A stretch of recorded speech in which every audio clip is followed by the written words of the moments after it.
With stories we prevail. The history of pirates. Our anchors never fail.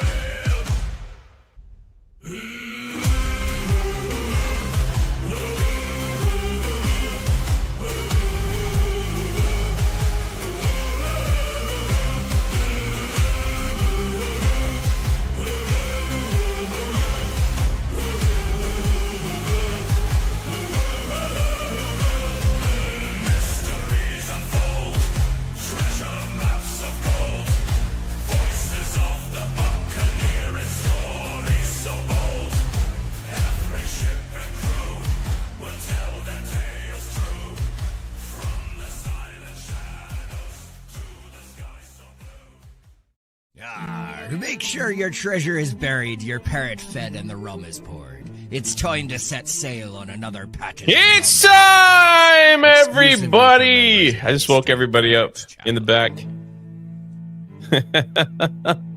Special Wednesday edition. Woo.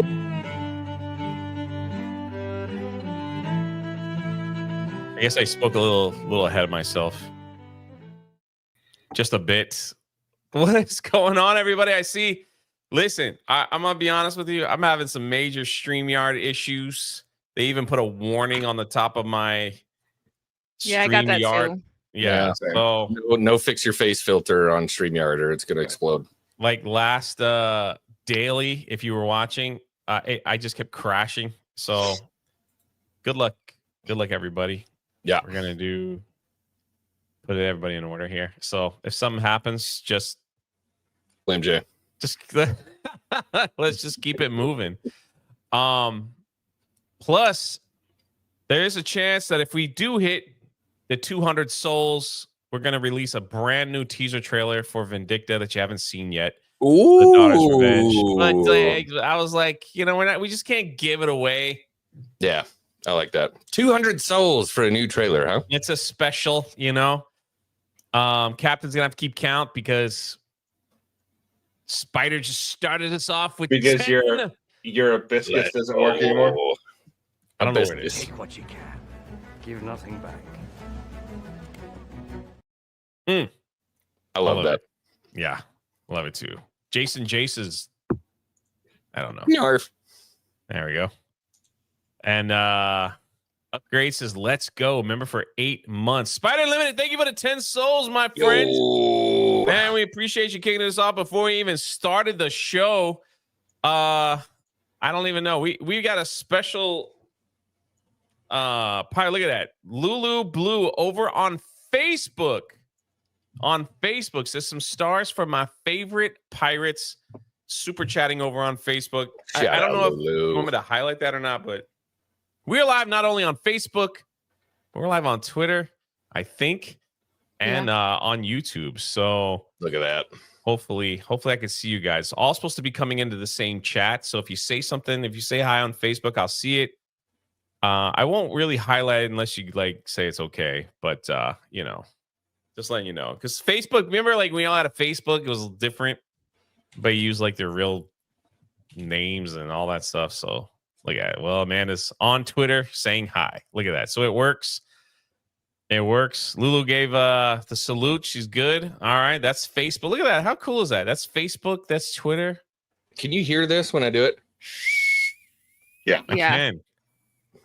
I'm working on it, but yeah, this is an old boatswain's whistle. Mm-hmm. Yeah. I don't know what that is. Coming aboard. Yeah, that's not going to get annoying at all. Okay. It sounds like Star Trek, huh?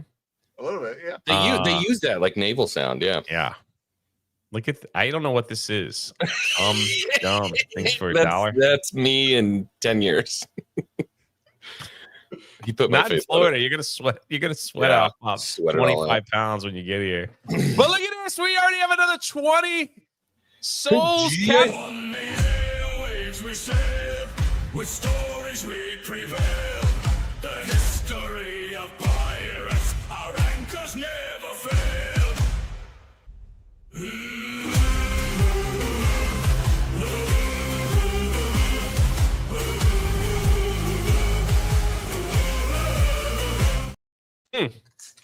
I don't think they even want to hear us talk tonight. They just want us to play. King's Advisors in the chat. Kings.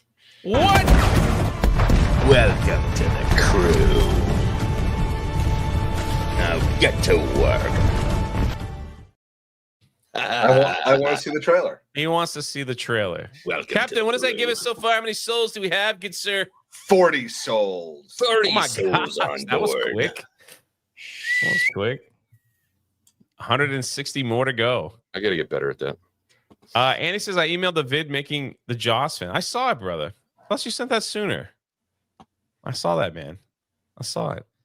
Pretty cool.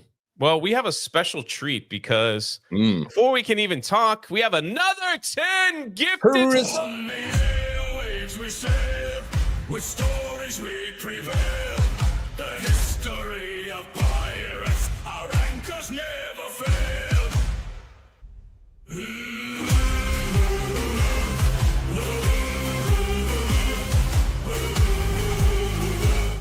My goodness. 50 souls. 50 souls on board. What are we sailing with 50 souls? Thank you, Mr. Risk It Biscuit. Brought a tattoo crew. Just a sloop? Just a sloop. As good a crew as we are, we'd sail anything. Yeah, that's true. We do it by Donna ourselves. Hall for 2 says this is such a cool opening. It's a little different, right? Hey, what up, Donna? A little With different. 50 people, you can sail anything for at least a day. Yeah, What does that mean? it's me again. Oh, okay. I don't know what that He is. thinks very highly of me. I don't know. Because Jay didn't understand. That's X-Wing a sloth. Hey, you guys.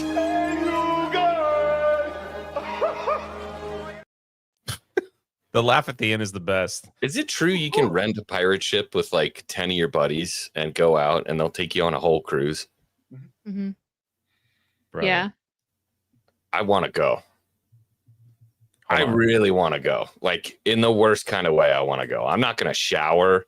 I'm going to like No, you pre-treat gotta for shower. scurvy by getting no vitamins in. You know what I mean? Now, Not here- brush my here, this teeth is- for like 4 weeks. This is what I think we could do for the book launch. Okay, let me pull this up real quick. I'm excited. You All right. Real ripe. Can I bring a sword and a Probably. real gun? Probably. Sword, This is- probably. They Maybe not a probably- well, probably it is gonna let you Florida. use They a gun. probably won't care, but Yeah. Oh, this is Florida. this is St. Augustine, man. Oh, buddy. Look at this right here. Wait, well, they'll show the full ship in just a second. There it is. Oh, I'm having, I like, went epilepsy too right fast. here. Why they got to do the thing? Anyway, there's the ship right there. We can rent our own charter. They will Ooh, have she's food. ugly. Oh, it's beautiful, man. I've been out to that ship a few times. 3 masts Uh, up and a Yeah, crow. they even have an open bar. They'll have like snacks, they'll have drinks, they'll have dancing, they'll have music, they'll have celebration. You can do whatever you want. And can you just rent out the whole boat? Yeah. How many people you get on that thing? I'm not sure, but it's not even that expensive. Like $40 $40 for a couple hours. Dude, what? Per person. Yeah. No, I'm Okay, in. still. Yeah, but that's not bad. So there's the private charter. Private We have charter. to Yeah, call that's right what we there. want right there. Yeah, 100%. Let's call him. I'll call him right now. That's pretty cool. Yeah, we'll get you I think- down I here think first, and then Do we'll the like, birthday adventure first. Yeah. bro. I'm telling you, I have seen that ship up close. Like I was able to walk on it last time I was there. They were cleaning it up from the last party. It is odd. This is what they do for a living. Could you imagine? Yeah, I'm in. This is what you do for a living. You get a ship. I'm in. I might quit my job and just go work for them. They do birthday parties, 4th of July fireworks. So freaking cool, man. So we'll see what happens. Let's do it. But that should be the plan. But before that, John Amler with another 10. Welcome to the crew. Now get to work. Captain, 60 souls. 60 souls on board, lads. 140 to see the new Dodge for Captain Fence Trent, teaser too. trail. There you go. Yeah. I can't for 10. On the airways, we sail. With stories, we prevail. The history History of of pirates. pirates. Our Our anchors anchors never fail. You guys want the whole song? Is that what you're saying? Do you want the whole song? Commodore might have to work on that. Check out my SoundCloud. Just kidding. I don't have one. Still willing to front this bad boy. I know Spider has said that he would put a lot of the money up front if this is what we do. So The pirate boat thing? Yeah. Twist my arm. Yeah. Yeah. We gotta get the pirate cruise together. C&D. Look at that. Everybody wants to do it. So we'll call, you know what we'll do? We'll call, see how many people we can have. You know, we'll do the whole thing and be like, well, first 15 people, then that's it. We'll launch the book. We'll live stream it. It'll be, dude, It'd be a really cool time to gift the swords on the ship. That would be the greatest live stream ever. Could you imagine? Holy crap. Lulu, not only did she give on Facebook, but she also gave we sail, with stories we prevail. The history of pirates, our anchors never failed.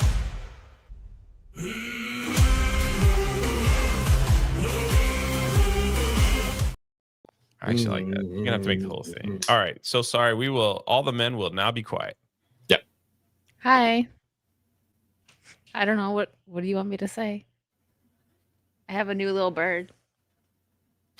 His name is Jack. The blackest crow. He's a jackdaw. Jackdaw. It's a jackdaw, like Penguin's ship. His name is Jack. Mm-hmm. There you go, Neil. There Captain, you go. how are we? Where are we at now, sir? Oh, okay, I speak now. Yes. No, the women were always allowed to talk.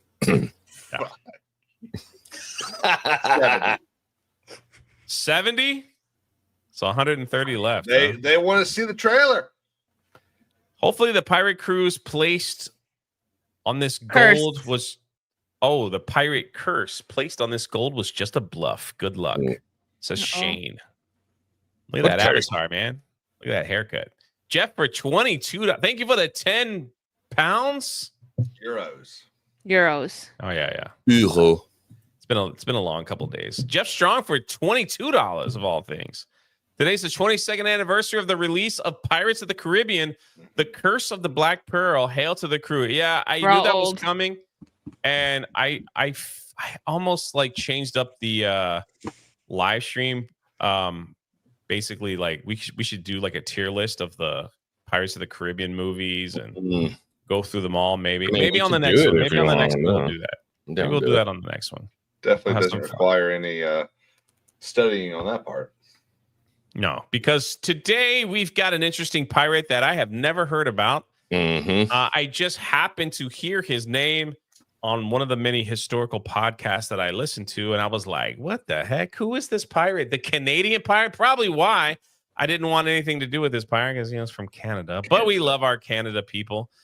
We were just in a little bit of a tariff war there not too long ago. But hey, it turns out he's probably one of the coolest pirates I've ever read and did research on. And I might switch my vote for favorite pirate ever to this guy. Could be one of the, might be the best one I've read about. Could be one of the greatest pirates I've ever read about. This guy is kind of awesome. And I'm about to be in Canada. Yeah, so like I've restored my love with people from Canada. It's all jokes, everyone. But what's his name?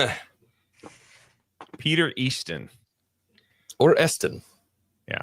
With quite a family history of service to the crown.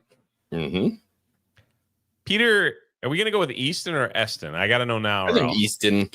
Yeah. I mean, Easton's what I saw more of. He could be referred to as Easton, and that also could be just a record translation thing where the Easton was pronounced as Easton. I like it's Easton. Possible. Well, technically, he wasn't really Canadian. He was He was English. He operated in Canada. Yeah. Wicked's camera's shaking. I could see it. You like moving stuff around. Sorry, I hit my desk. Lulu says, everybody join the Facebook pirate page. There it is right there. If you have a Facebook. Yeah, we have a lot of fun. I've got so many videos to upload to Facebook. You get them with the Facebook ads, I think, that time. But Spider Unlimited for 5 says, how does a Canadian pirate take a ship? He asked nicely. And then after taking the ship, he says sorry to the former crew. That's what you think about when you think about a Canadian pirate. He's like, hey there, we're going to go ahead and take the ship, eh? I'm real sorry about this, but he's got to go. So I wasn't all that interested when I first started reading about him. And then, wow, within about 5 minutes, you're like, this guy knew what he was doing. So he operated early. He operated very early. So we always like to think of the golden age of piracy as that kind of late 18th century kind of area, you know. Kind of say the Blackbeard era. Not 18th. I'm sorry, yeah. Late 17th, early 18th. Yes, thank you. Golden age of piracy. But opposite for this guy, he was operating in the early 1600s. And in a place you're not usually used to hearing about pirates being in, which was Newfoundland. Yeah.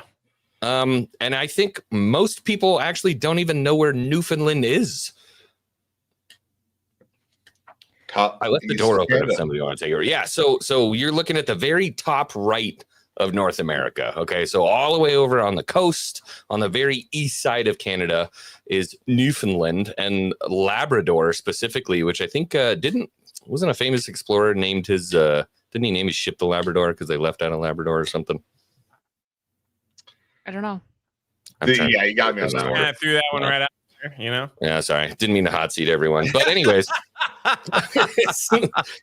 it's an interesting place. It's a very interesting place because in the late 1500s, early 1600s, there was this craze for the fishing grounds of Newfoundland because everybody loves cod.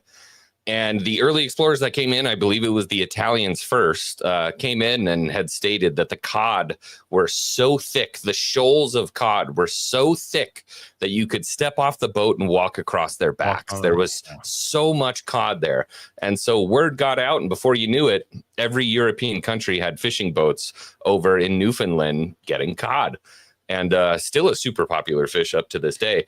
My question is, what did they do with that cod? Did they stick them in salt barrels? They must have just brought them back as dried fish, I guess, and then ate well on the ship. But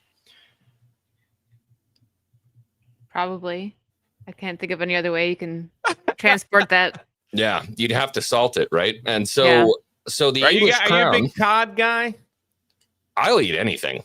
Do you remember the first time we went to dinner and I got that whole big old fish and then I ate the eyes and was freaking my wife? I'm like, yeah, eat those eyes. Anyways, so English interests wind up in Newfoundland and much the same as what happened in the Caribbean, but obviously this is like 100 years before that. They had to send privateers to stop those dirty Spaniards from hurting their fleets. And so she sends Easton west. Queen Elizabeth sends Easton west to the cold, frigid waters of Newfoundland to protect their fishing interests. Newfoundland is right off the coast of Canada, up north. Yeah. So just if anybody was wondering where that was, because I just found that out a few hours ago, to be honest with you. I thought it was more up to island of Greenland. But no, it's actually a little bit closer than I thought it was. Mm-hmm. So that's where he went. And we have this really cool, like, you can go there and do the Peter Easton pirate walk. Actually, I'm going to show that real quick before we get into anything else, so people can have a little visual of I love God. how beautiful this place was. And you can go there. I was just like, before the stream started, I was like, my gosh, man, like could go there and do the Peter Easton walk. Just to where he had his ships and where he went. Like, you can see the signs. There's the Pirate's Path. Look how beautiful the pathway is. Yeah. And a lot of benches for people like me that'll be sucking wind after the first quarter mile. I said this but I will before say this. You are correct. Before the stream, he's like, it's not as hot there as it is in the Caribbean. That's for sure. So it might be a really beautiful walk to get out there. Coastal forests are gorgeous, and I can't lie to you. If I was a pirate, I would way rather be here than in the Caribbean. 100%. Way too hot down there. Yeah. So to answer your question, X-Wing, the explorer was none other than Sir Ernest Shackleton. Ask me how I remembered that. I have no idea. The one that lost all that whiskey in That's why I remember. Yeah. He lost all the whiskey. That's why I remember. But no, it's beautiful up there. It's absolutely gorgeous, and the waters were just ripe for the picking. Absolutely ripe for the picking. And so European interests wind up there, and then they need somebody to protect it. And colonization began, and there shows up Easton. And so that's how our story the timeline that I have here is he was born around 1570, and some suggest that he has French origins because later on in life he liked going back to France. Retired in France. So allegedly. And in his early career, around 11 or 12 years old, he served in the English Navy or as a merchant sailor before becoming a privateer. And under Elizabeth I in English, that's when he fought against the Spanish Armada at a very young age of 14, 15 years old, 1588. Distinguished himself as well.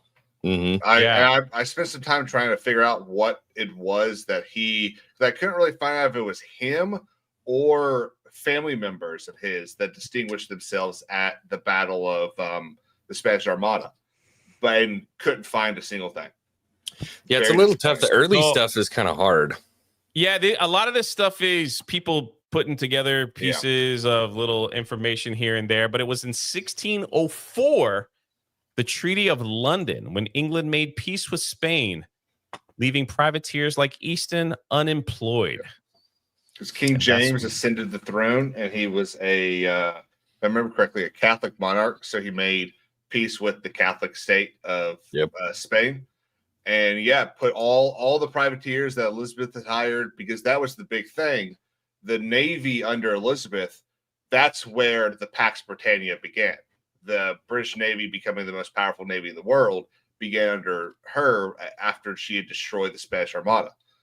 And then James makes peace. And so all of these captains now have nothing to do, much like we see happen. Same thing happens 100 years later. Yeah. And what's even funnier is, I'm going to jump ahead just a little bit, but what's even funnier is his first real big score is a Spanish silver fleet, as opposed to the Spanish gold fleet that sinks off the coast of Florida.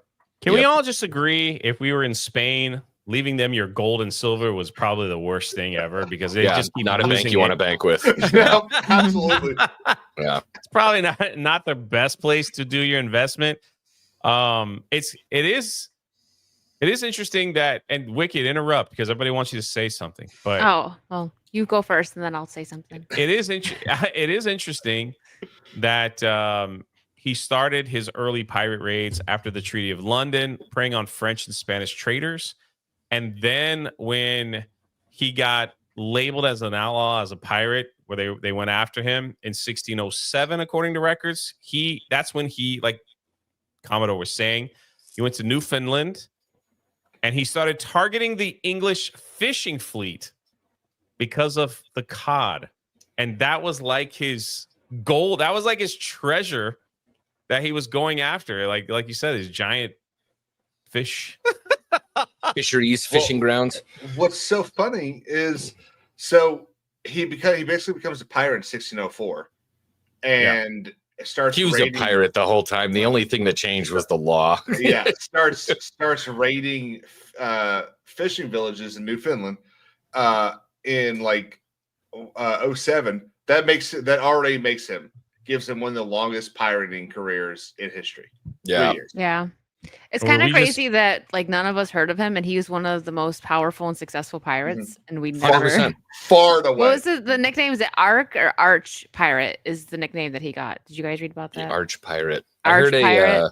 And he was never captured by any fleet that was sent to hunt him down. Yeah. So I heard another nickname for him, and it's in French, and I don't remember, but it's the English Corsair. But I think it was in French that they gave it to him. But that's such a cool name. And we want to give a huge shout out to Rachel Hill, who super chatted stars over on Facebook. Thank you so much, Rachel. Shout out Rachel Hill.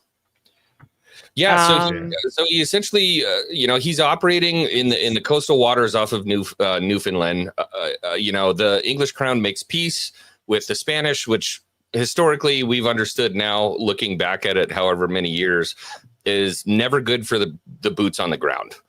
Never good for the boots on the ground. They're like, well, what do I do now? He decides he's not going to change anything. He's just going to keep doing exactly what he's doing. Why? Because he's good at it and he knows what to do. So he becomes a pirate, and he essentially he does not operate like many of the pirates that we're used to talking about.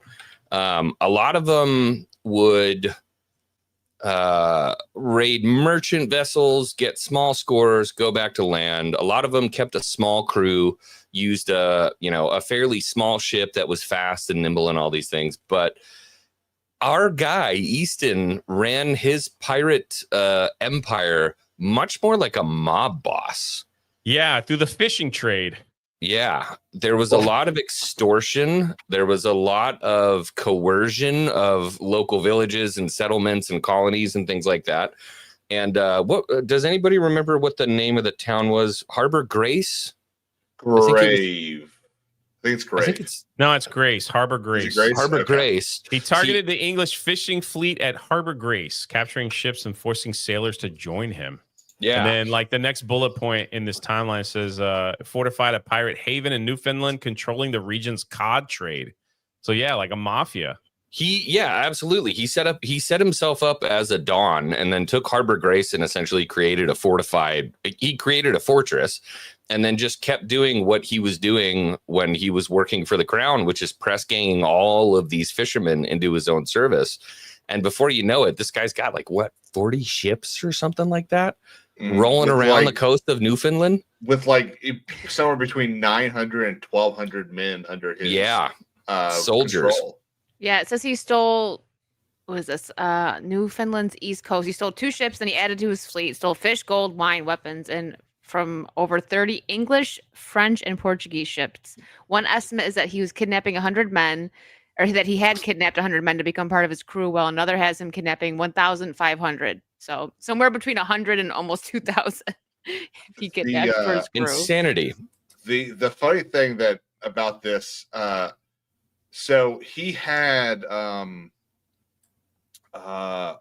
patrons, the Killigrew family, or Killigrew, I forget how you pronounce it, family in Cornwall were patrons of his. I want to do a video on Mary Killigrew. Oh, she was a Cornish pirate, and she was, sorry, that just reminded me. I was doing research on her for if we ever. So they gotta love the Cornish. They are like no, it was because of that video. Remember when I think it was Ian in the chat told us to listen to their accent, and we were like, what do they say? And that's how I got on that. The Killigrews are a notorious family over there in Cornwall that basically kind of ruled England from the shadows for probably about 500 years. Let's catch up real quick because it's getting out of hand. Try to send stars on Facebook, but it wouldn't work. That's okay, Sarah. I appreciate the effort. Hand over the maple syrup or you walk the plank. Pretty much. How thick were they again, X-Wing? The cod? Thick. I can't last for 2. Pirate plus Megatron equals Piratron. Mash says, here's my sister for the crew. Yeah, whoa, wait, what? There you go. Number 2. And Spider Unlimited, give it. Welcome to the crew. Now get to work. Captain, we're now on a weird number. 76. 76. My goodness. Still a little ways away, but you never know. How crazy is it, though, to think that I'm going to make my fortune in the cod business? That's how special those things were. Hey, he's an opportunist. You know what I mean? He didn't only operate in Newfoundland, though. He was also the English Channel, the West Indies, the Mediterranean, Azores, preying on English, Spanish, French, Portuguese, and Basque ships. Did I pronounce it right? Basque. Basque, Bascos. In fact, Puerto Rico. He ended up down on the Barbary coast, becoming entwined with the Barbary pirates, who I don't want to talk about the Barbary Pirate. who 200 years later, Thomas Jefferson would send the United States Marines to destroy. Yep. Donna Hall has sacrificed herself for the crew. Oh, thank you, Donna. 77 souls. Sevens and sevens. I like it. Think that.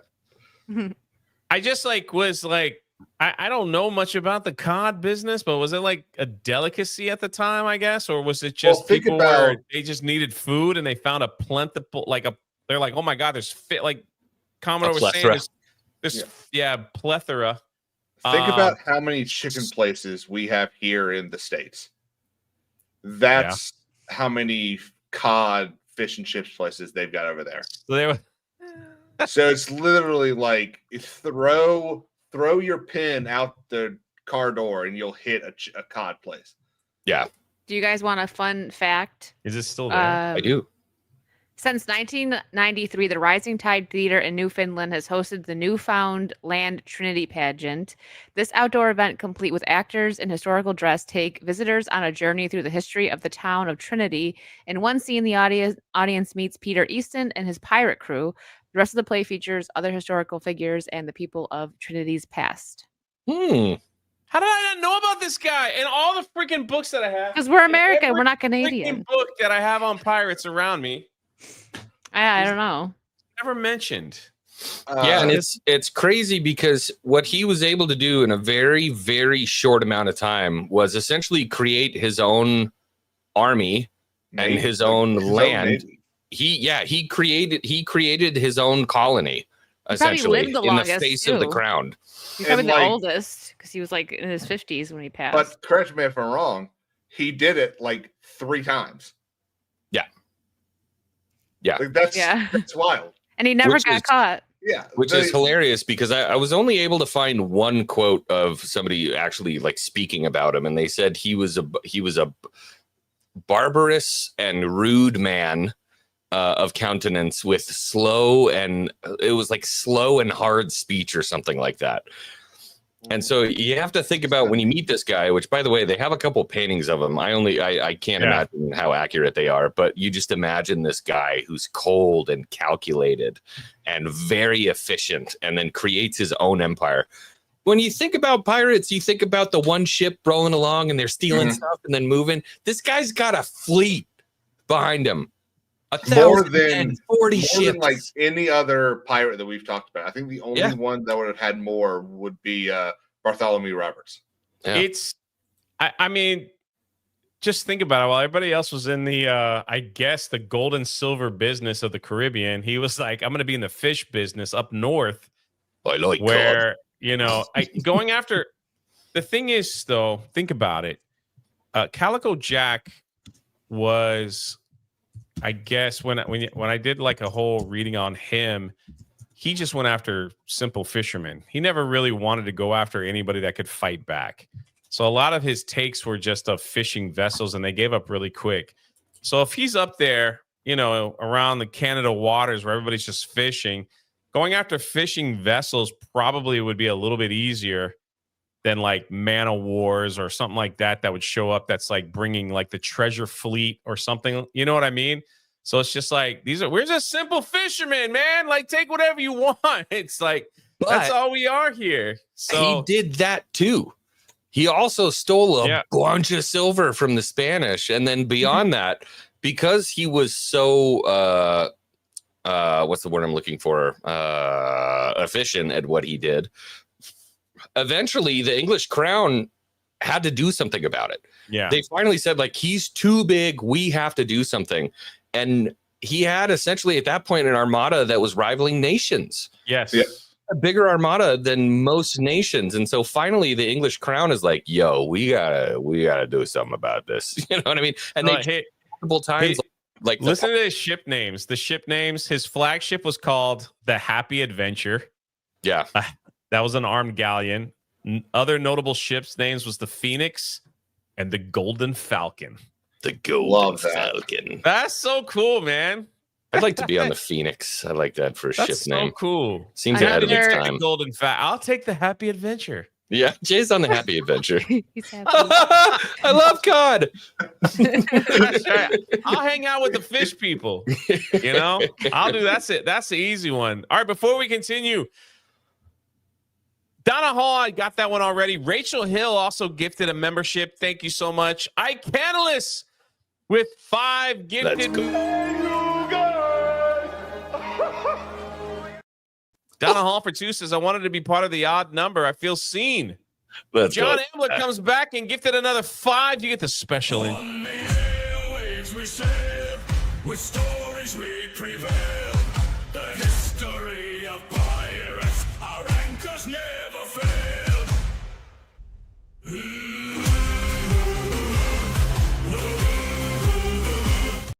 I love it. I just wanted to hear it again. Super Mastermind says, Jay, there was one town unchanged for 300 years in America. Look up Colonial Williamsburg. Man, I go there all the time. Love brother. Williamsburg.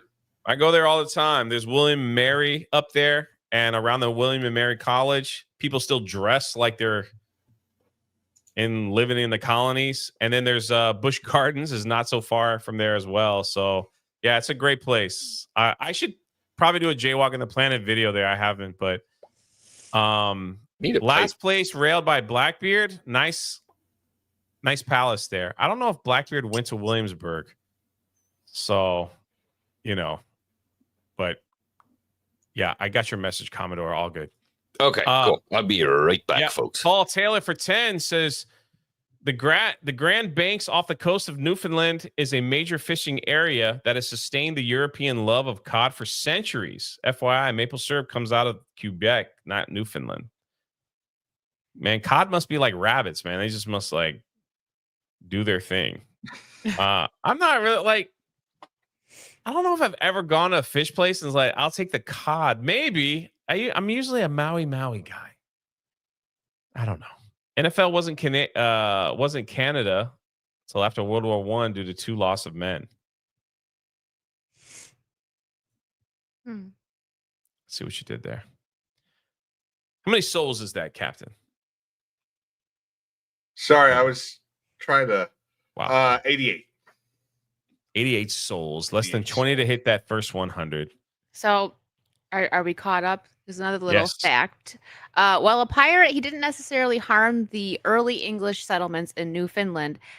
Some even relied on him for protection against other raiders. He notably detained Richard Whitbourne, a prominent English figure in Newfoundland, for 11 weeks, eventually releasing him on the condition that Whitbourne seek a pardon for Easton from King James. And James actually granted it. James sent the pardon to Easton, but Easton had said, you know what, I'm not getting it, screw it, and had already left to go down to the Barbary Coast to set up a new colony, which he pretty much does. He says that he basically builds up this giant fort. What I was reading reminded me about what Hornigold did when he ran his ship aground and just put like 40 extra cannons on one side and aimed them all at the entrance to the bay. So he builds up this giant fort, places a buttload of cannons on there, and basically just says, try me. In which the English goes, no thanks. I think we need to try him now. And so they send a fleet under, what was the guy's name? I messed up, Clyde. Newfoundland wasn't Canada until after World War I due to loss of men. I didn't know NFL meant Newfoundland. Sorry. Okay, thank you. I've been sitting here. I thought it was a football joke, and I was like, I didn't get it. I thought it was a football joke, and I'm like, I didn't get it. I'm glad I'm not the only one on the panel that I didn't get it. No, yeah, I went over my head. And so they send a fleet to go basically arrest him, and they get there, and he's just like, your ships will make fine additions to my collection. See what I mean? Thanks for the fine addition to my collection. Yeah. Let's see. Some of his notable, like some of the stuff Kings was saying. 1611 seized 30 fishing vessels in Newfoundland, demanding ransom from the merchants. 1612 captured the Spanish treasure galleon C. Sebastian. taking $100,000. I guess that is that pounds. That's what they're saying in silver. Yeah, Equivalent to $20 million today. Okay, so it is the weight pounds. Yeah. Yeah. Holy crap. In 1613, aligned with Barbary Kozar. Did I say that right? I don't know. The first word definitely you got right. Barbary Kozars. Raiding ships. Barbary Corsairs. Corsairs. I knew it was like probably French. I don't know. Raiding ships as far as the Mediterranean. Man, that dude just said we're going on an adventure, boys. Yeah, I mean he owned the Atlantic. He literally owned the Atlantic. He had northern Canada in his possession. He had the Caribbean in fear of him. He owned the Mediterranean. I mean, it's almost like he had a home in each area of colonization. In 1614, defeated the English naval squadron sent to capture him, providing his tactical superiority. So this is the guy that everything that I've read about him so far, it would be nice to get a thick book about it, but he didn't really or like he wasn't like ruling with fear, but he was ruling with like strength. Well, he did what smart criminals did back then. When he was kind of ready to be done, he said, "Okay, I have all of these really ill-gotten gains. What's the best thing I can do with that? Well, I could buy myself royalty." So he sets himself up, and we've kind of jumped ahead a little bit, but he sets himself up. You've done that 3 times tonight. Yeah, it happened. Just so you know. I'm skipping ahead, guys. That's what he keeps saying. Keep going. Well, I mean, I don't want to skip ahead. Why? I forgot where you left off. Yeah, I was going to say, where are we? I don't know. Oh, no, we went through some of his greatest captures and battles from 1611 to 1614, where he teamed up with other pirates going into the Mediterranean, defeated English naval squadrons, seizing fishing vessels, demanding ransoms, capturing, like you said, the Spanish treasure galleon, San Sebastian. Yes. Taking $20 million in silver. Yep. And it's just and what we were saying is like I don't have a story where he was like brutal, where he was like, I'm cutting off the eyes and nose of people if they defy me or something like that. Yeah. You know what I mean?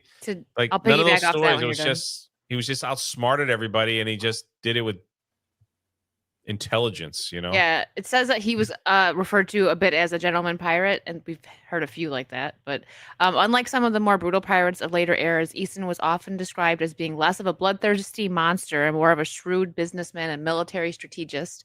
He was known for his navigational skills, tactical prowess, and leadership abilities. He reportedly treated his prisoners well, at least those who he hoped to recruit or use for political leverage, like Richard Whitbourne. Political leverage. See, that's he's mob, dude. Yeah. He was a mob guy. It says it was truly like his activities were global for the time. After Newfoundland, he operated in the Mediterranean, North Africa. We already got that. He even formed an alliance with the Bey of Tunis, where he was welcomed as an honored guest and negotiated deals for his captured booty.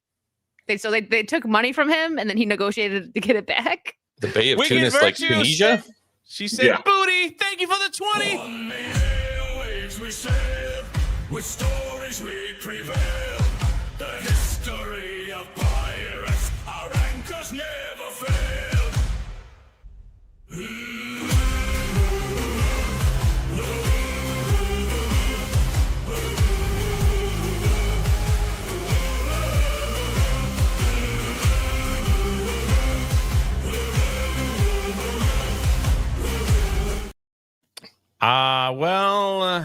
Actually,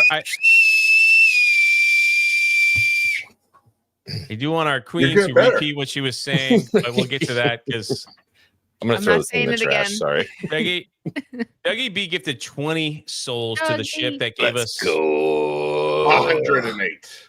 And then right on top of that, we've got a Raider sighting with 50. A Raider sighting. What does that give us, sir? 158 souls. So less than 50 to go.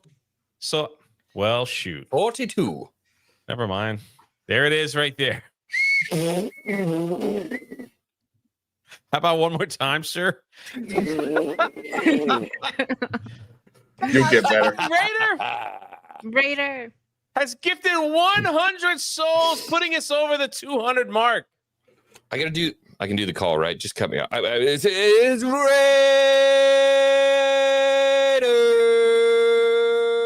On the airwaves we sail, with stories we prevail. The history of pirates, our anchors never fail.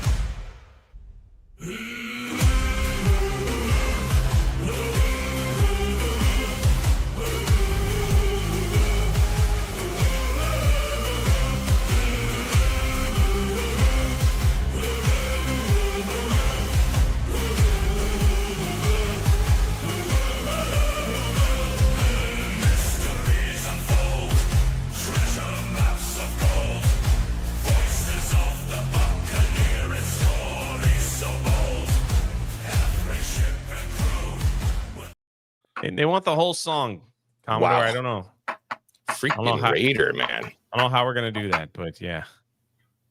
Well, Freaking Raider. Trailer I guess you guys want to see the new trailer of we were gonna save this till next month, but you guys kind of look at the freaking chat, dude. lighting up. It's Green. just Bing, bing, bing, bing, bing, bing, bing, bing, bing, bing, bing. yeah. That's all it is. It's just like at least it's caught up to sorry, I hit the wrong button. At least it's caught up. Wow. Last time Raider broke it. Kika got a membership. There you go. Yeah. Kenny Long says, Jay in the panel, can we get any history on pirates being attacked by sharks, surviving shark attacks? They did that a lot. Yeah. They survive sharks and they use sharks as torture. So it's kind of like, here we go. But you know where you can find sharks and pirates?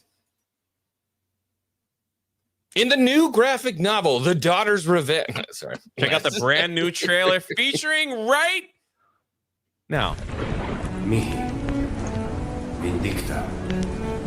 Ego. Retribua. His words ring like bells in my head. I lost everything. In the name of the king, stop! So, I will take from them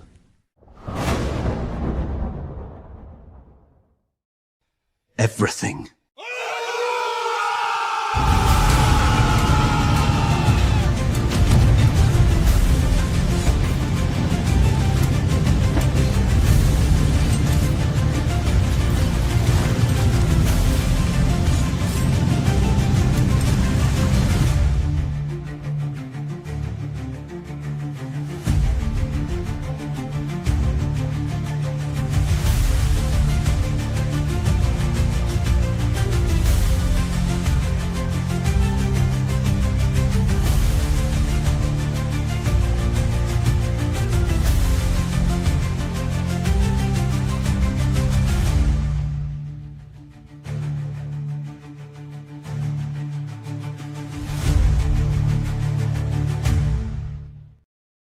It's so good. I'm so It's excited. so good. Shout out to the Commodore, bro. He's a man. He should be doing this for a living, making commercials. When he sent that to me, I almost peed my pants. I was like, "What the freak, dude? This is so good." I'm just. What do you think, Chad? What do you think? You guys like that? What do you think? We got even people on Facebook, man. Like, they're all just like, "That's awesome. Looks good. Let's go." We all want to live there for just a little while. I'm so excited. It's coming quick, man. It's already July. So hopefully we get a September launch. Hopefully. We'll see how it goes. Eric, our artist, is I can't. It's unbelievable some of the stuff that he's drawing. Like he's like hey guys, check out page so and so. And we're like, what the freak? He's like, this one's done, this one's done, this one's done. Take a look at it. I'm like, they're all so good. I love his style because it's realistic but still comic book, and I really like that art style. Yeah, he's doing an incredible job. And the crazy thing is, like, it just looks so good in black and white. That's what we kept saying. I'm like, I don't even want to color it. Yeah, it just looks so good in black and white. His shading is out of this world. But look at the chat. I'm glad you guys love it. It's a lot of heart and soul that went into this whole project. So I really hope you guys enjoy. Where can I pre-order? In a few more months. Few more months.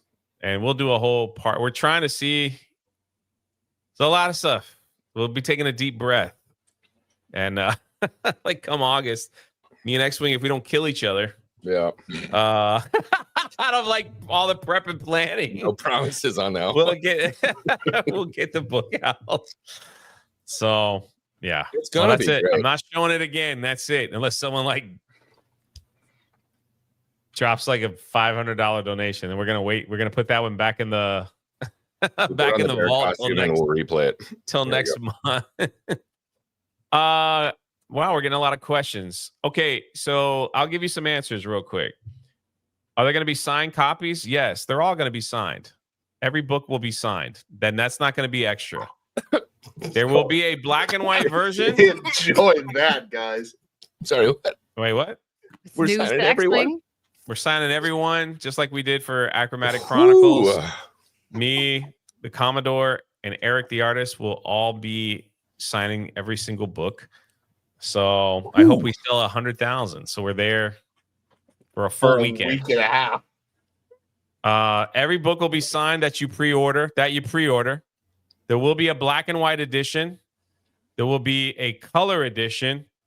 There'll be another color edition with a foil cover, which is the Vindicta flag. Yeah. That'll probably be the most expensive one because in foil covers. The book is about 130 pages. Right? There will be flags. There will be special other stuff too. It's like we're working. I don't know with how much we can give away, cool but there will be merch. Yeah, there'll be a special hat. It'll be a fitted hat, not a snapback. That will be a special artist collectible one and a special artist shirt because the Vindicta flags we're going to keep on 9line. So if you buy from 9line, it helps veterans. So if you want a Vindicta flag shirt, get it at 9line. We're not going to sell that on the site when we launch the book. So it'll be something a little different. How many swords? 6. Just a couple. 6. That's it. Just a couple. I could not give you the quality that you deserve if I did any more than It's that. going to be better than what you think. So the swords will probably be gone in the first second. I'm afraid. Like as soon as it launches, they'll be gone. Yeah. So yeah. And I'm trying to think. So hat, shirt, flag. We're going to throw in some free stuff that we don't want to tell you about that other people have made for us. Couple, maybe a coin, maybe a patch, maybe a do-rag kind of thing. Maybe. Four different books. We have a guest artist doing that we'll announce later. Is that confirmed? Almost 99%. So that's doing a cover. We've got the foil cover, the standard cover, the black and white cover. So, and then this is what I really hope for all of you.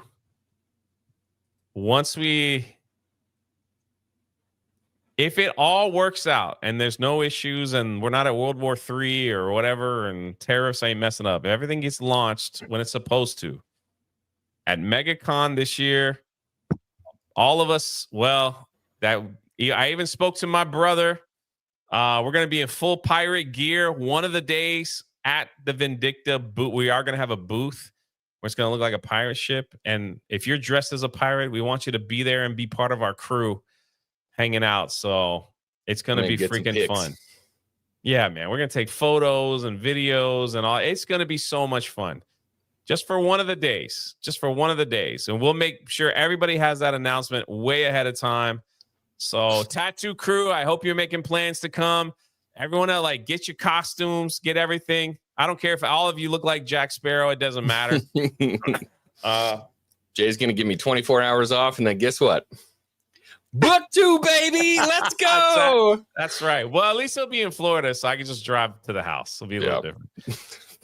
CED Designs says, can I join the crew? If you dress up like a pirate, we want you at the booth. We want you at the booth hanging out with us as long as you want.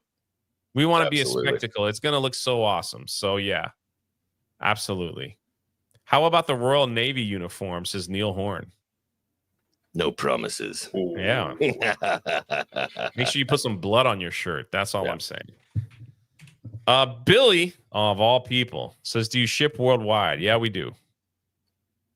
So we do. We'll have all that information. I am like so happy that you guys are so excited. We would love to sell 10,000 copies. Who knows? That's a big, tall order, but you never know. You just did it. You never know. But also this, me and the Commodore would love to come on your YouTube channels. I don't care if you have one person that watches your stream or 1,000. Makes no difference to us. When we finally launch this thing, please, we will have an email. We want you to reach out. We want you to say, hey, would you mind coming on the channel to talk about it? We would love it. We would love it. We do not care how big or small your channel is. We would love it. Or podcast or whatever you guys do. We would love it. We will try to come on together as much as possible, but if we have to separate for certain things, we'll figure it out. But we would love it. Whew. All right. All that being said, the time that y'all are. Donna Hall from 5. I'm with Jeff. Vindicta maps and scrolls detailing the journey. There's already some, I don't know. Yeah, there's some maps in the book, I think. Yeah. There's some stuff. Are you talking about like a big map? We'll see. Listen, if this first book is a success, that gives us a little bit of leeway more for the next one. So she's a bit thin right now. Yeah. What do you mean? What? She's a bit what? She's a bit thin. What? Starting a project from the ground up. Yeah. Yeah. Yeah, he did draw a map, did he not? Didn't I see that? There's a couple. Right. Yeah. There's quite a few. Yeah. I've been picking up cans at the park and recycling them and sending the check to Jay, hoping we can actually get this thing done. So, yeah. A map would be cool, yeah. We'll see. We got time. Hello, Captain Jay. We're gonna pre-order the book. Not yet. It will be on Rip Ascend, just where Achromatic Chronicles was. So we'll be over there. We'll be over there. But let's have some fun. You know, when the book launches, I hope we're in St. Augustine. If not, maybe if we have to plan it out a few weeks after, we could plan. We can all get together. You know, we'll do a pre-launch. Falling off the boat this time. We'll do a pre-launch to the to the official launch, and everybody. Let's just have some fun, man. The world is like, it could be a horrible place to look at, and I think it's just so cool that so many people are out there. And we're doing good. Those of you that bought the Vindicta Hatter shirt, you're helping like Nine Line's using a lot of that money right now, if you didn't know, to help the victims over in Texas, the horrible thing that's happening over there. And so you should always feel good about your order from Nine Line Apparel. Yeah. And the fact that they're hosting that, you know, so go buy a shirt and a hat, man, and enjoy it, and know that that is going to a great cause. Look good and feel good. Yeah, all good. All good. Neil Horn says we can send Jay aluminum cans we picked up.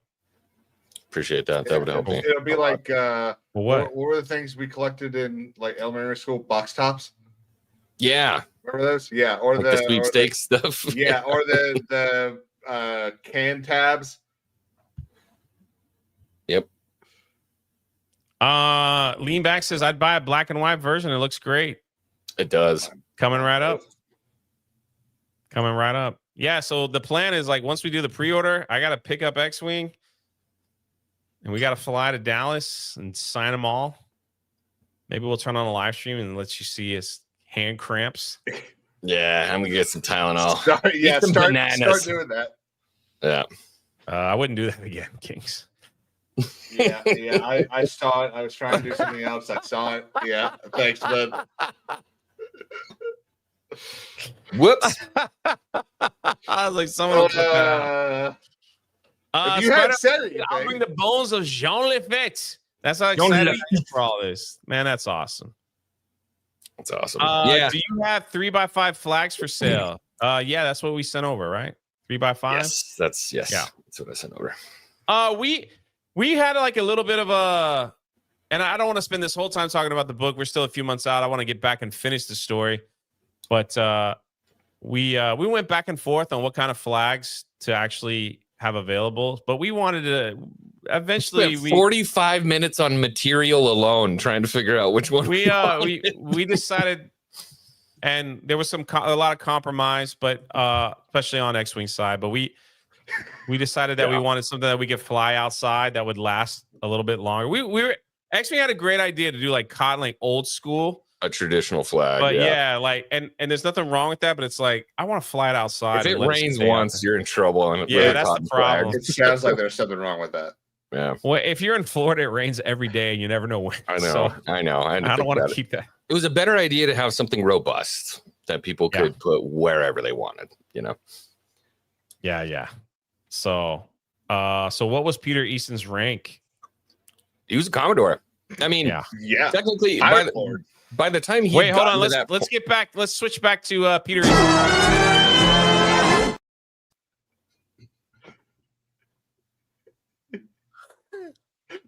So that killed the mood. Hello. He's got a way of throwing a railroad spike right in the train and just derailing it. The look on all three y'all's face. Man, all y'all look like you're in some kind of bad.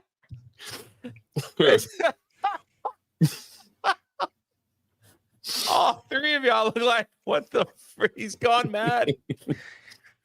Oh, man. No, sorry. I was trying to we ended a segment with it totally makes sense too. Is that Transformers? Yeah, Karen's right. Let's power through it. I'm sorry. All right. Woo! Thank God for jelly beans. That was fun. All right. So anyway, Peter Easton.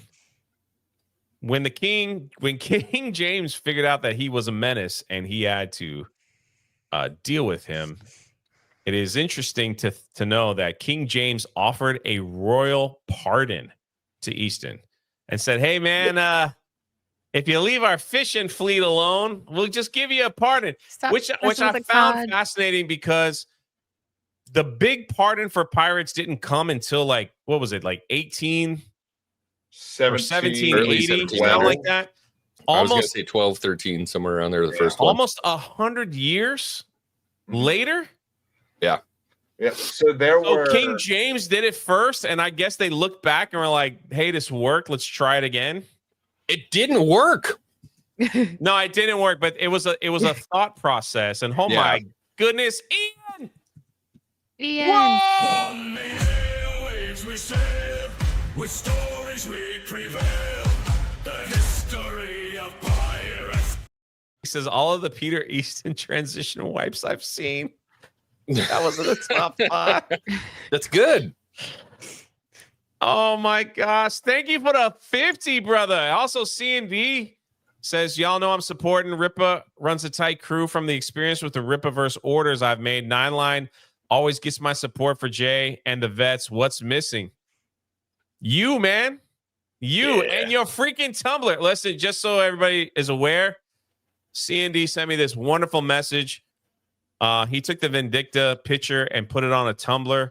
He asked my permission before he even did that. He asked if he could sell them. And I was like, you have my blessing, good sir. You have my blessing. No way. I want one. Where do I get them? I was about to say, maybe send one to the crew, that we can use.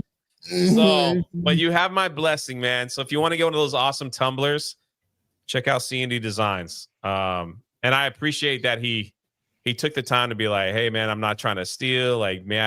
I'll pay you what I was like. You have my blessing, man. I know me and X-Wing really want people to just have a lot of fun with this. And If you're having fun with it, have fun with it. It's freaking awesome. Oh my gosh. Okay, back to booty and thick cod. I like Spider. What the freak? Raider. Raider. On the airwaves we sail, with stories we prevail.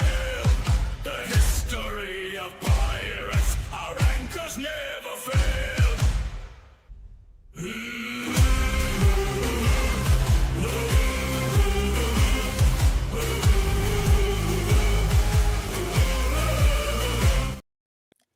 Raider with us already gave 100 gifties.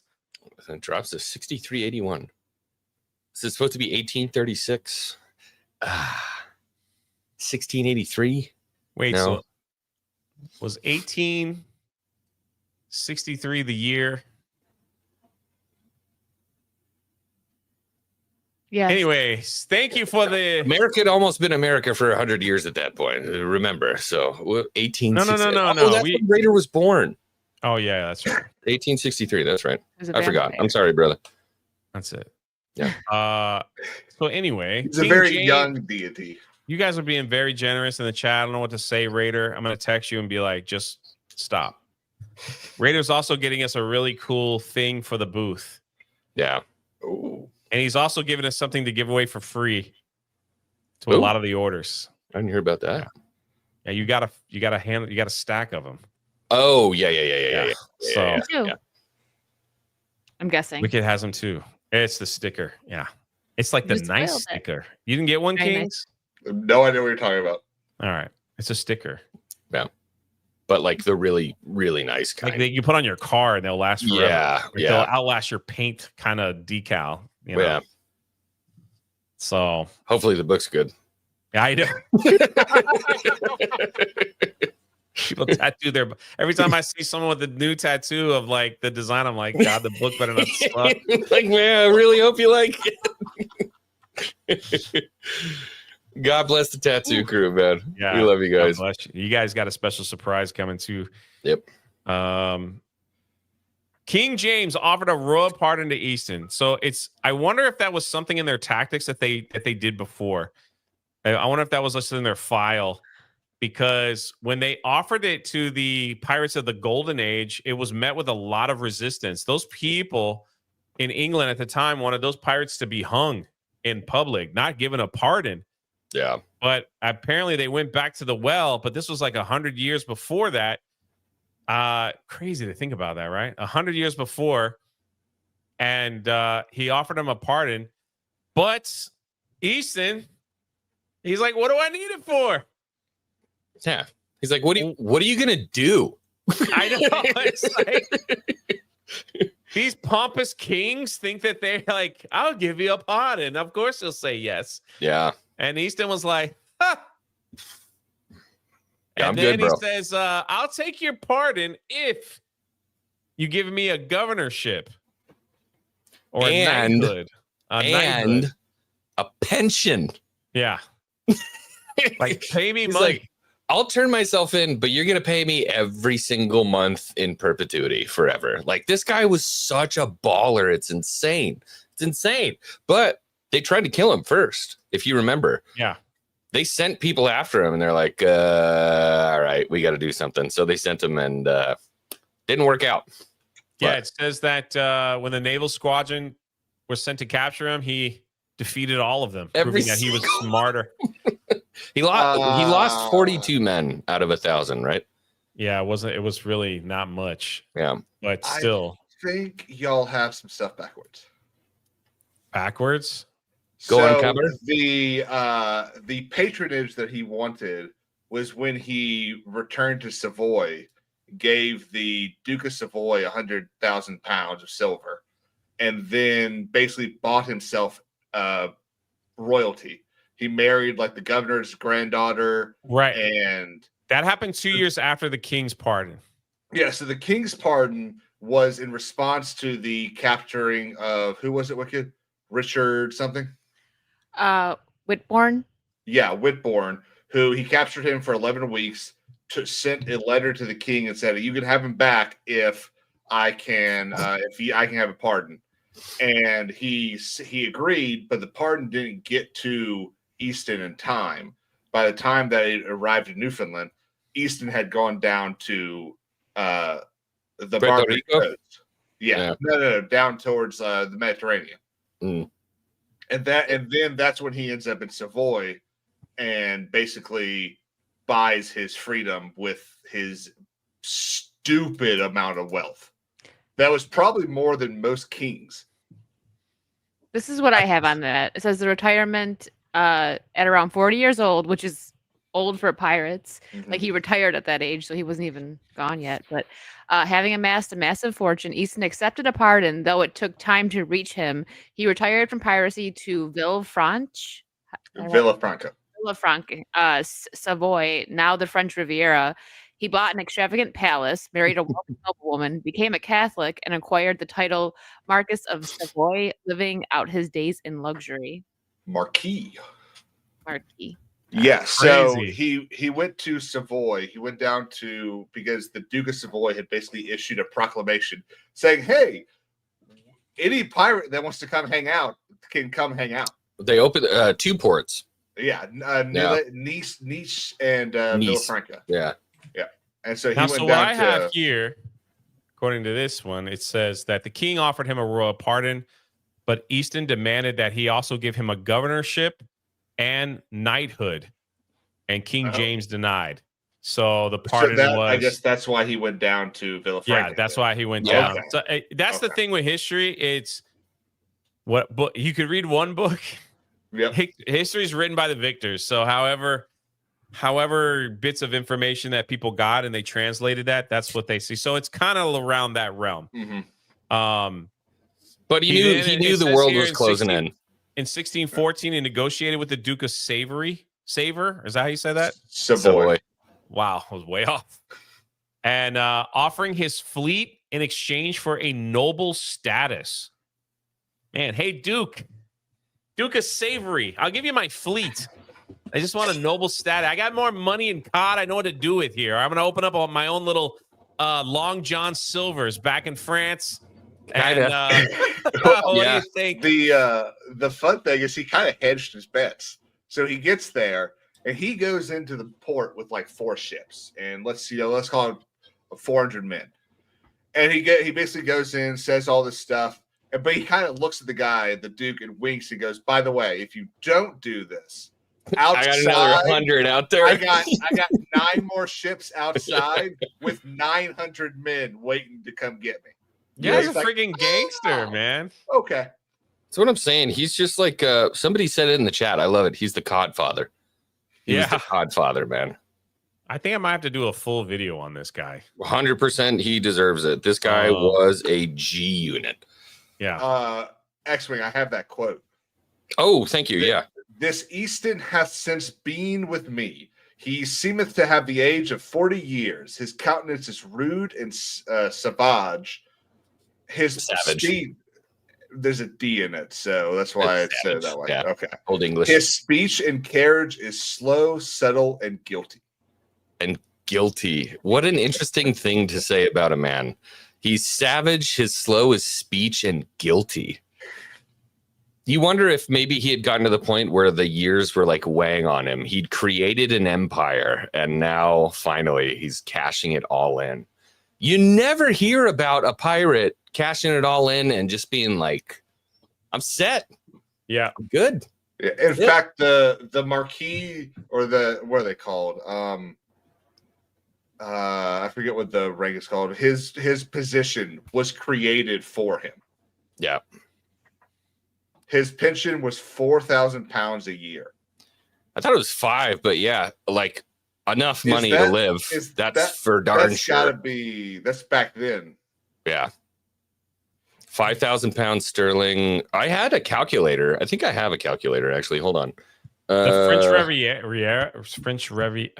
Riviera. Yeah. That's where he lived. That's pretty. What, yeah, he retired in the most incredible spot. It's ridiculous. Okay, so £5,000 sterling in today's money is so 6,801. Pound sterling. What's the word I'm looking for? Inflation calculator. Okay, so I said what, 6,800.01, right? Mm-hmm. I have 1.4 million pounds a year in perpetuity until he dies. Wow. So not only did I rob you blind, deny any pardons from the government, totally shame you and sink the fleet that you sent after me, now I'm going to be pardoned and you're going to pay me $1 million a year. Okay, until look, I die. guys, I think if we work really hard, okay, if we get a couple of other should have been a couple pirate. other guys, I think we should pull this off. Like, come on, guys. It's just like, you want to talk about a person that lived a really full life and lived in some of the most beautiful places in the world, and then had the cojones to just be like, the king's gonna pay me to live in one of the most beautiful places it's in the known world right now, where I'm just gonna marry, have a bunch of kids, and tell stories of, yeah, I used to be a pirate. Easy money. Yeah, crushed him. Governments crushed him. Fleets, yeah, I know. crushed him. Can you imagine like walking down the street, seeing a pirate get hung, and him going, "What an idiot!" Scared? What's that?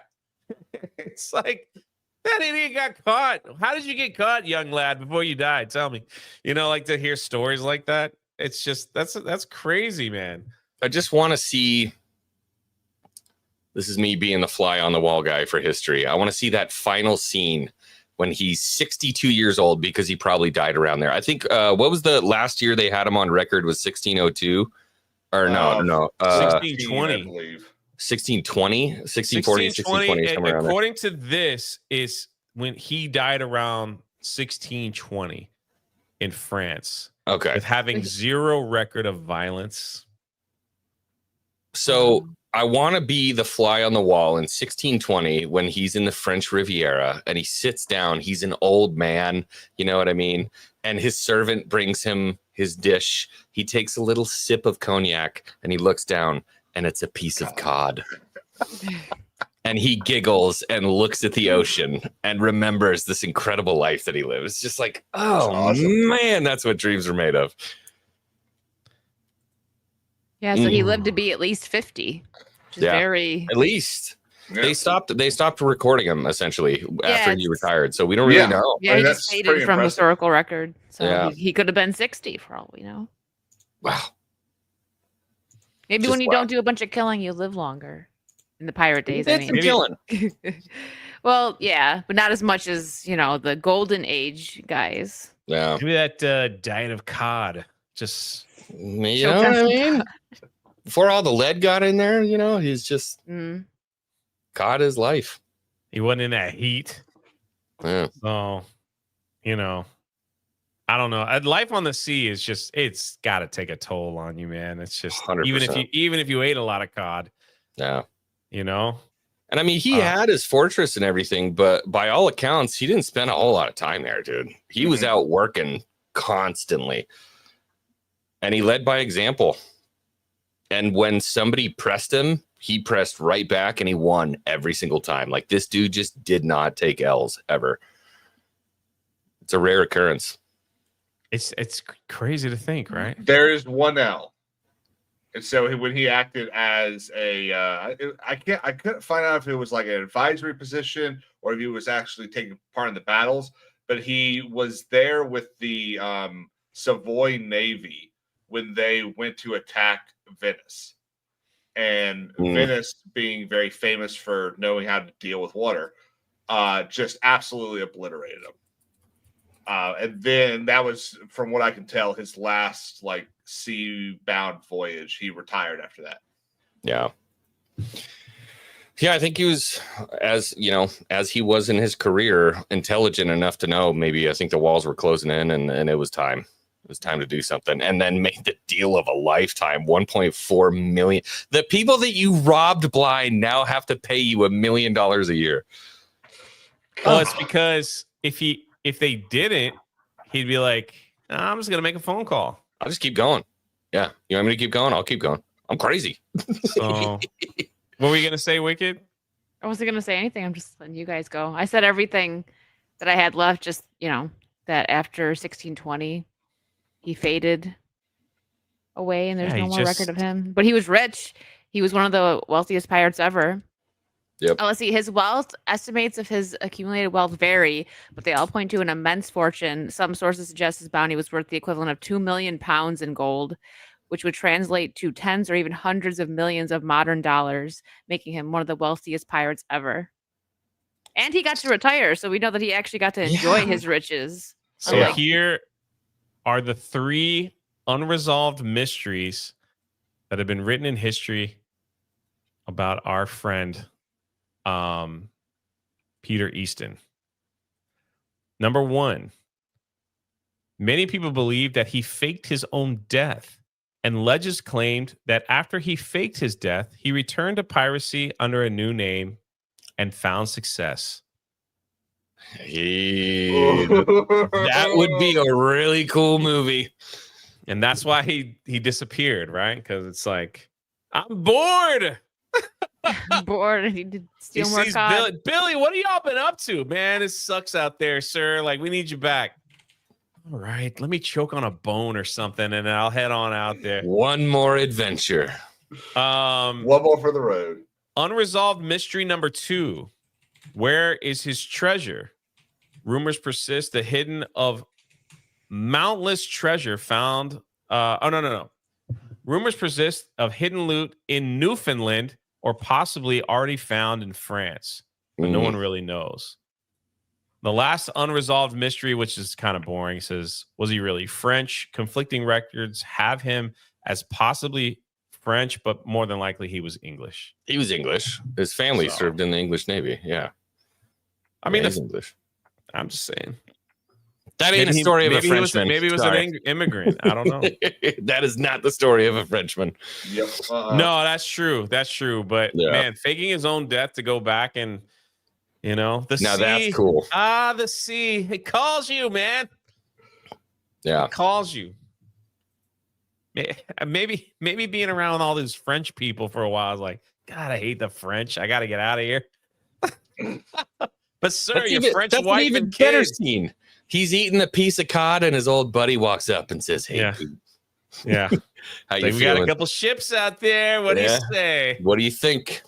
And he goes, "Let me get my estate. Let me get my estate settled. Get $1 million a year while he's out working on the ocean." I know. What a boss, dude. That's freaking crazy, right? So those are some of the things. How have we never heard of this guy? That's the craziest I know, thing. that's the crazy. He's the biggest boss I've ever heard of, and he's just relegated to history. It's insane to me. And right here in the conclusion of this article, it says Peter Easton was the most successful pirate you never heard of. A master strategist who outsmarted empires and retired in luxury. His career bridges the gap between Elizabeth privateering and the golden age of piracy, offering a unique case study on how maritime outlaws could negotiate their way into high society. There you go. I mean, it says Peter Easton popularized very simple form of the pirate flag, a pure black flag. I don't know if that's true. Yeah, black. Yes, you're right. The black flag. That's He it. popularized it. Could he have been the first king? They're saying that. I mean, The- he was the 100 first years with the- before, With the black flag. Just Yeah. a black flag. Well, it wouldn't surprise me if how do you come up with that idea? So it wouldn't surprise me if that's something that people have used for 1,000 years to just because a white flag has been Surrender. peace for surrender of peace. Don't forget it was France's flag for 20 years. It's been that for like 3,000-4,000 years. So it wouldn't surprise me if the opposite of it was used to indicate some sort of no mercy or something like that. I mean, maybe people thought originally it was just neutral. Well, I'm pretty sure I remember looking this up a while back, but I don't know if you ever saw Oh, never mind. This does say it's completely. Never mind. I see black flags in the chat and white flags. Yeah, there you go. It's interesting because like maybe that he could have been, maybe he was one of the first. Who knows? If that's true, that just adds to his lore of being like pretty cool.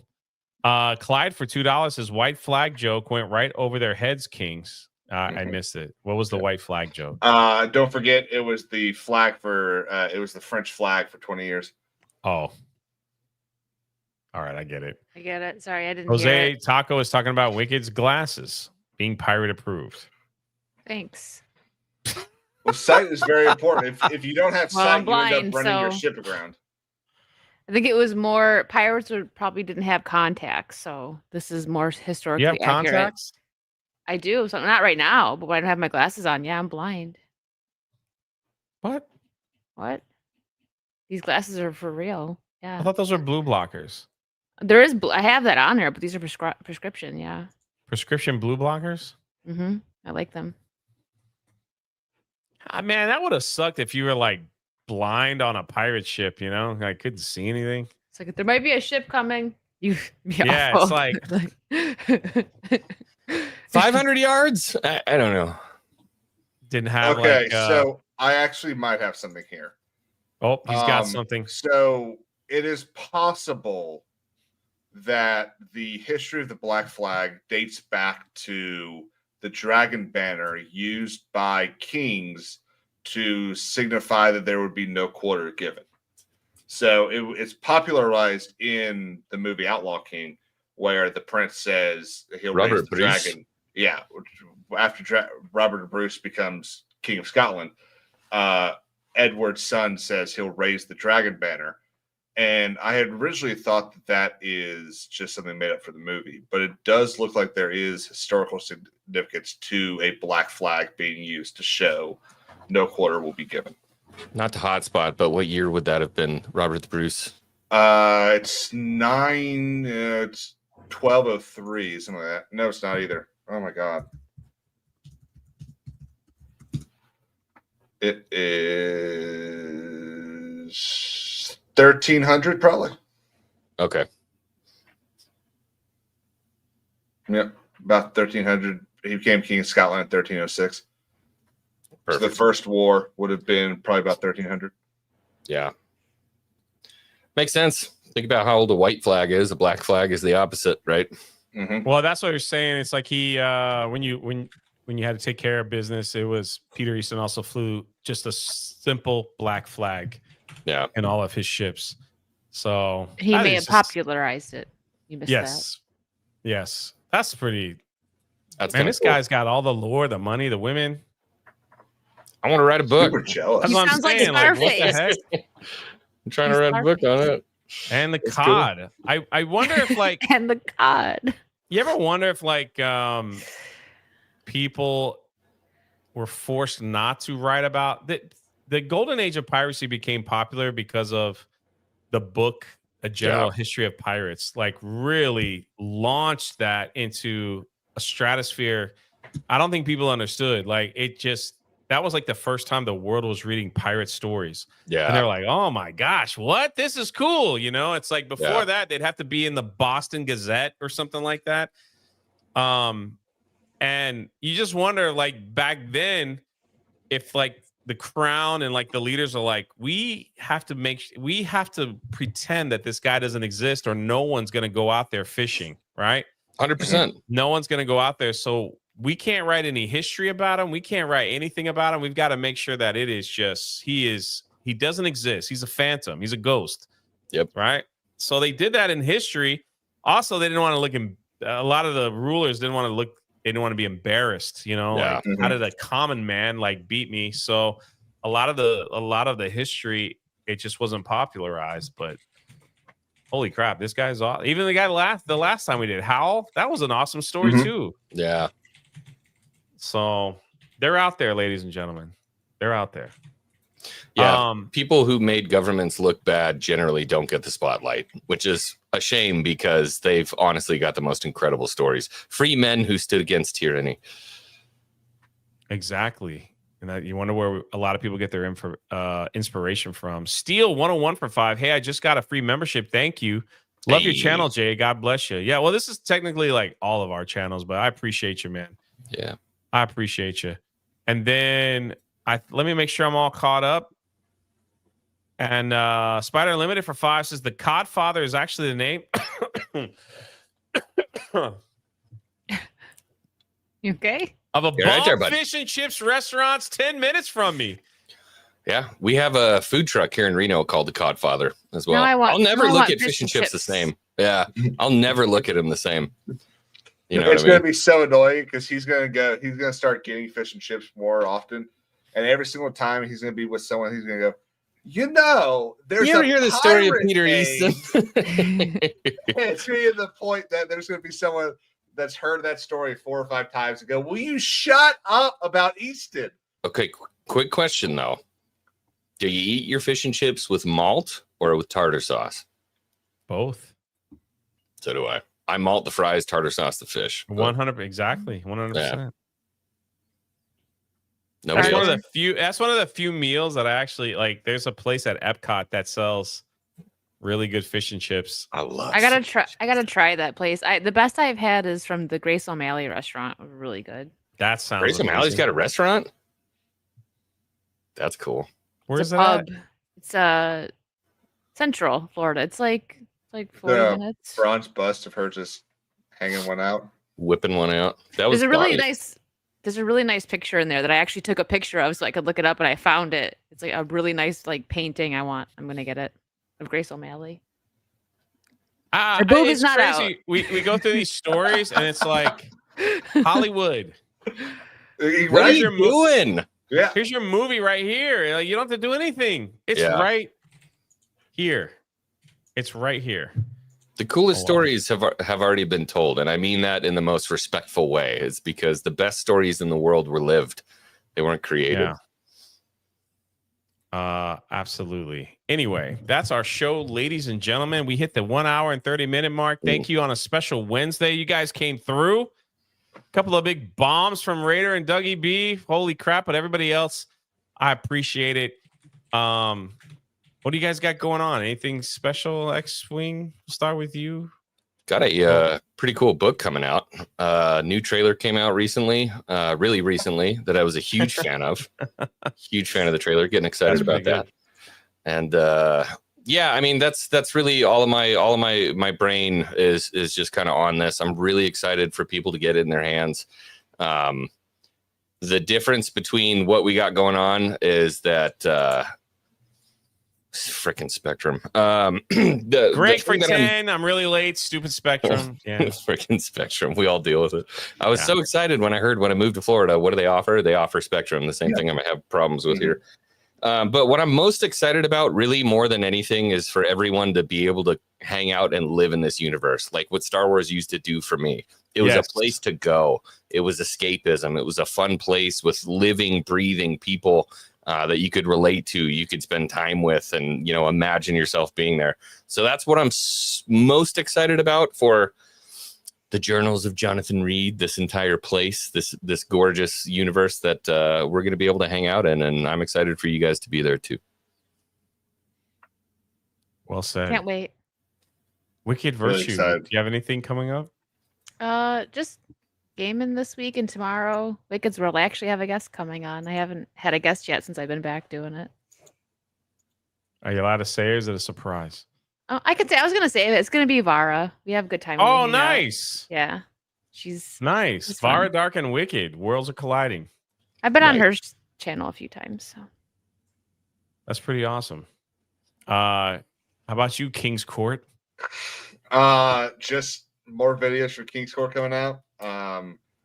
Those are great, by the way. It is getting annoying doing like the same video over and over because there's judges all over the country that become stupid and try to do the same thing over and over, and then the Supreme Court has to say no. So it's fun because I get to make fun of stupid justices. That's all right. We love it. I do have one tiny small announcement I haven't talked about yet, if that's okay. For anybody who's a fan of lo-fi, I absolutely love lo-fi. I've been working on a special little project that is adapting the original soundtrack of Daughter's Revenge into lo-fi. We're collaborating with some people, and we're going to go ahead and get that up on the channel soon.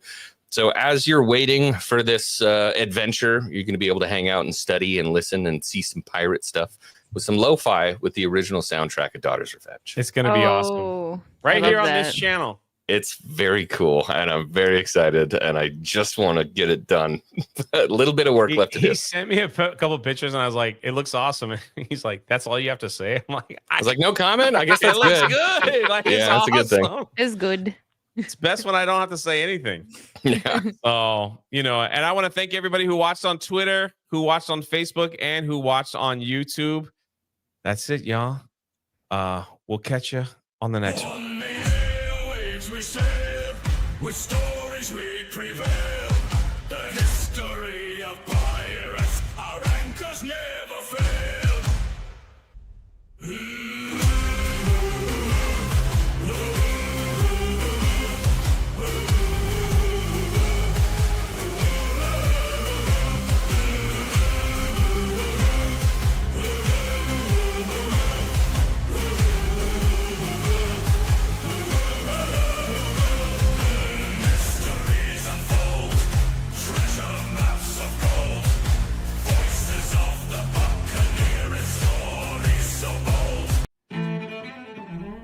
Thank you for being a first mate and listening to the Patches and Rum podcast. Now get back to your station or I'll send you to Davy Jones' locker.